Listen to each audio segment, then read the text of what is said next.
warahmatullahi wabarakatuh. Selamat pagi anak-anak, bagaimana kabar kalian hari ini? Semoga semuanya sehat ya. Berjumpa lagi dengan Bu Mustika. Hari ini kita akan belajar kembali bahasa Indonesia. Minggu lalu kita sudah belajar bagaimana cara menulis tegak bersambung dan juga tanda baca. Nah, minggu ini kita akan belajar mengenai tanda baca lagi.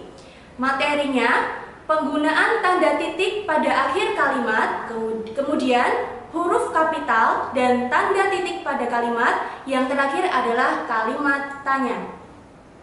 Baik, untuk penggunaan tanda titik pada kalimat. Dalam menulis kalimat, kita perlu memperhatikan tanda titik. Tanda titik merupakan tanda akhir dari suatu kalimat. Setelah tanda titik, kita dapat menuliskan kalimat baru. Contohnya, yang pertama, tumbuhan memerlukan makanan. Nah, di akhir kalimat diberikan tanda titik. Yang kedua, makanan tumbuhan adalah pupuk dan air. Nah, di kalimat terakhir menggunakan tanda titik. Selanjutnya, berilah tanda titik pada tempat yang tepat. Nah, anak-anak bisa melihat contoh yang ada di samping ibu ya, kalimat yang ada di samping ibu. Ibu akan bacakan dan kalian bisa sambil menyimak. Yang pertama, Lani suka bercocok tanam. Nah, untuk Lani, karena Lani merupakan nama orang dan di awal kalimat, maka menggunakan huruf kapital. Dan jangan lupa di akhir kalimat digunakan atau menggunakan tanda titik. Kalimat yang kedua, Lani menanam banyak tanaman di halaman rumahnya. Nah, Lani masih sama ya, diberikan huruf kapital untuk huruf L-nya, kemudian di belakang kalimat diberikan tanda titik. Yang ketiga, setiap hari Lani menyiram tanaman-tanaman tersebut. Nah, di akhir kalimat diberikan tanda titik. Yang keempat, tanaman Lani tumbuh dengan subur. Nah, begitu ya. Baik, kita lanjutkan. Jika tadi kita belajar mengenai tanda titik, nah sekarang kita akan belajar mengenai huruf kapital dan tanda titik pada kalimat. Nah, huruf kapital dan tanda titik adalah dua hal yang saling berhubungan dalam penulisan kalimat. Huruf kapital digunakan pada awal kalimat, nama orang, nama hari, dan nama bulan.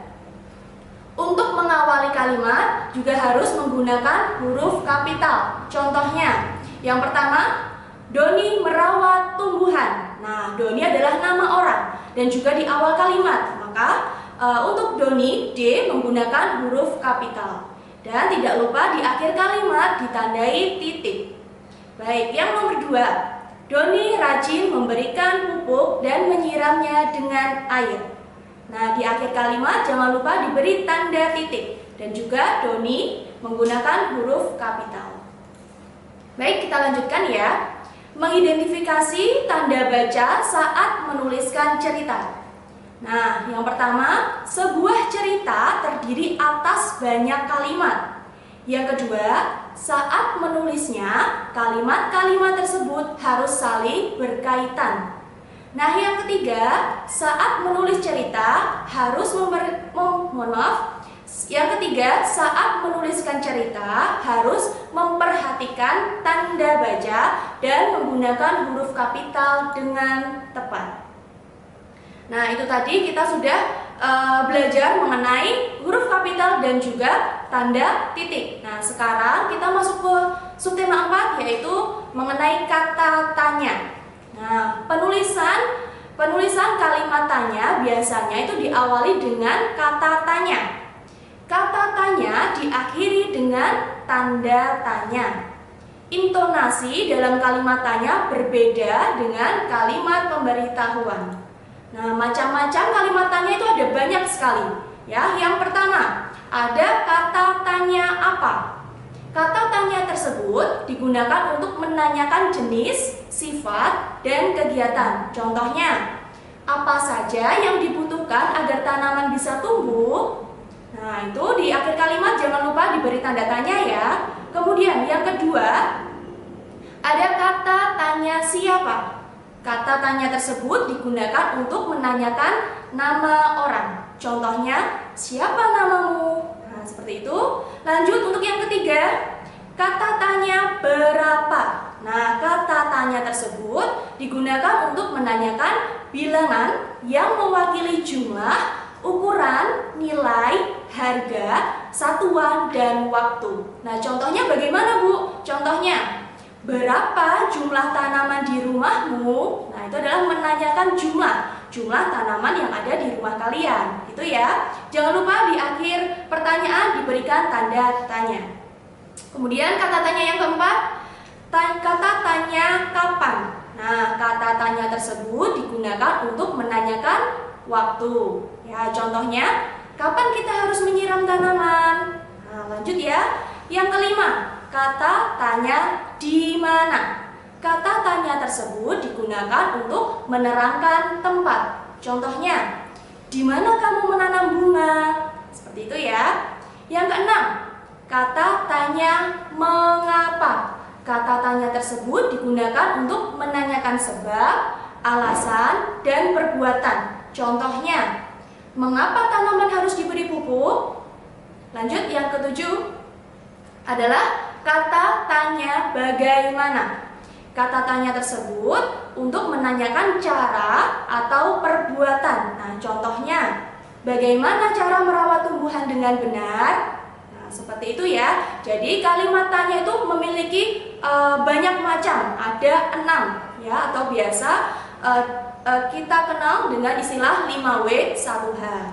Kita lanjutkan. Nah, di sini Ibu akan memberikan contoh. Kalian bisa perhatikan contoh kalimat atau cerita di samping Ibu ya. Ayah dan Siti sedang merawat tanaman di halaman rumah. Ayah memberi pupuk pada tanaman-tanaman tersebut. Nah, jadi di sini adalah percakapan ya, percakapan antara Siti dan juga ayah.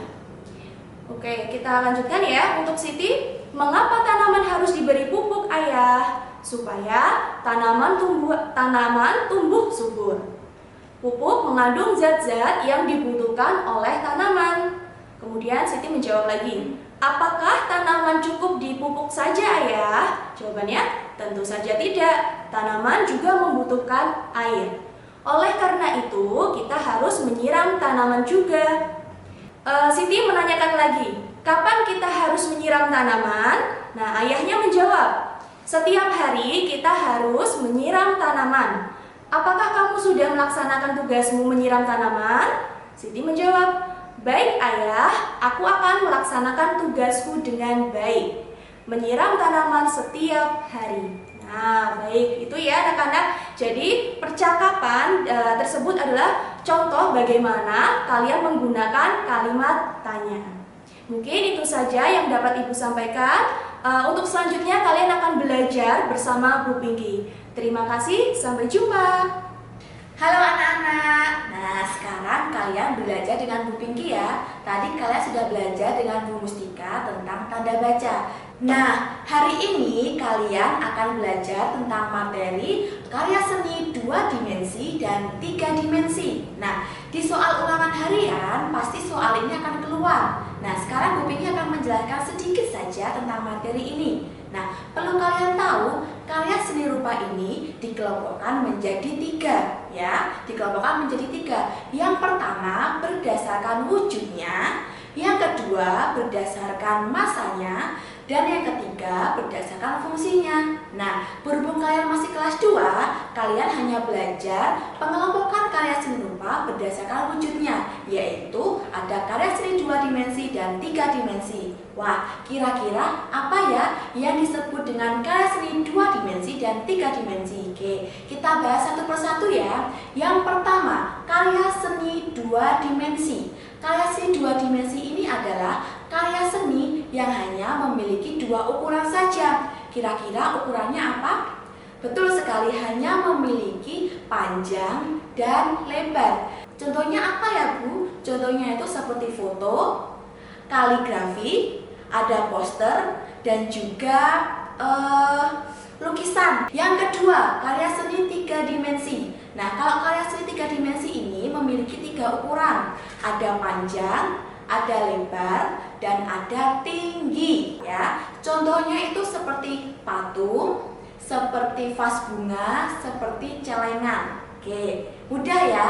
Jadi karya seni rupat berdasarkan wujudnya itu ada dua, ada 2 dimensi dan 3 dimensi. Oke, itu ya materi pada hari ini. Tapi mungkin ada sedikit tambahan, yaitu tentang materi bahan bahan lunak yang digunakan untuk membuat kerajinan. Oke, kalau kalian melihat di buku 2F ada soal seperti ini. Jadi Bu Pika akan menjelaskan sedikit. Yang pertama, bahan lunak itu dibagi menjadi 2. Ada bahan lunak yang dari alam dan juga yang dari buatan. Yang dari alam, yang pertama contohnya yaitu tanah liat. Oke, tanah liat itu bentuknya lunak ya. Tanah liat ini bisa digunakan untuk membuat celengan, bisa untuk membuat gerabah. Oke, yang kedua yaitu kulit. Nah, kulit hewan ini juga termasuk ke dalam bahan lunak. Contohnya dapat dibuat untuk membuat jaket, tas, atau dompet. Dan yang ketiga itu ada kapuk. Nah, kapuk ini bahan yang bisa digunakan untuk membuat bantal atau guling. Nah, yang keempat nanti ada wol dan juga ada serabut kelapa. Nah, kalau tadi bahan lunak dari alam, sekarang yang dari buatan. Apa saja itu? Yang pertama ada lilin. Nah, lilin ini merupakan bahan lunak yang terbuat dari buatan ya, bukan dari alam. Yang kedua ada sabun. Nah, sabun ini biasanya kalian ukir lalu nanti bisa dibuat jadikan hiasan. Oke. Jadi untuk materi hari ini ada karya seni 2 dimensi, 3 dimensi, dan juga bahan lunak untuk membuat kerajinan. Nah, sekian dulu materi pada hari ini. Besok kita lanjutkan ke materi selanjutnya ya. Dari Bu Pinky sekian dulu. Tapi sebelum Bu Pinky tutup, alangkah lebih baiknya kita membaca hamdalah bersama-sama. Wahid, isnaini, salasa. Alhamdulillah, irabbil alamin. Amin. Sekian dari Bu Pinky. Bila ada kurang dan lebihnya mohon maaf. Wassalamualaikum warahmatullahi wabarakatuh.